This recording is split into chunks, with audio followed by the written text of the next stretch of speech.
بیدعەیە یاخود دروستە؟ بۆچی مامۆستایانی ئاینی لەبارەی مەولودەوە ناکۆکن؟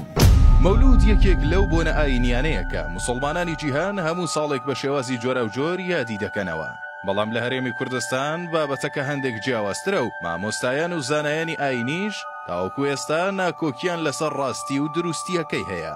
ساڵانە مسلمانانی کوردستان بە ڕێوڕەسمی گەورەی وەکو شعر خوێندنەوە و دەفلێدان یان بەخشینی خواردن و شیرینی و زۆر جاریش بە خوێندنەوەی گوتاری ئاینی و کۆبوونەوەی مامۆستایان و خەڵکی لە دەوری یەکتر یادی مەولود بەرز ڕادەگرن.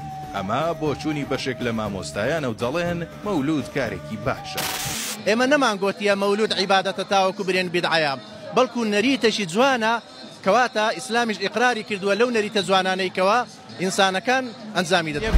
لەلایەکی دیکەوە مشت و مڕێکی چەندین ساڵەی چارەسەر نەکراو بوونی هەیە. بەشێک لە مامۆستایان پێیان وایە کە مەولود بیدعەیە و داهێنانێکە لە دەرەوەی یاسا و ڕێنماییەکانی دینی ئیسلام، بۆیە پێیان هەڵەیە و تەنانەت گوناهیشە.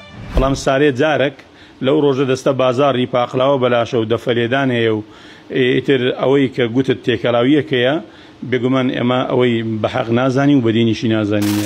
بڕیەکی زۆر پارە تەرخان کرا ئەوە دەری دەخا کە پێغەمبەرمان چەند خۆش دێت حکم بە شریعەتەکەی بکە باو بکرێتە قانونی یاسا. پێغەمبەری خوا عەلەیهی سڵاو سەلام چی فەرمووە؟ ئەوە بکرێتە یاسای وڵات. ئەوە خۆشویستنی پێغەمبەر عەلەیهی سڵاو سەلام. بۆچوونەکان هەرەوەندە نییە و لەلایەکی دیکەوە بەشێکی تر لە مامۆستایان دەڵێن یادکردنەوەی لەدایکبوونی پێغەمبەر درودی خودای لەسەر بێت هیچ کێشەیەکی نییە و دوور نییە لە یاساکانی ئاینەکەمانەوە. ئەوانەی دژایەتی مەولودەکان پێغەمبەر خۆشی ناوێت.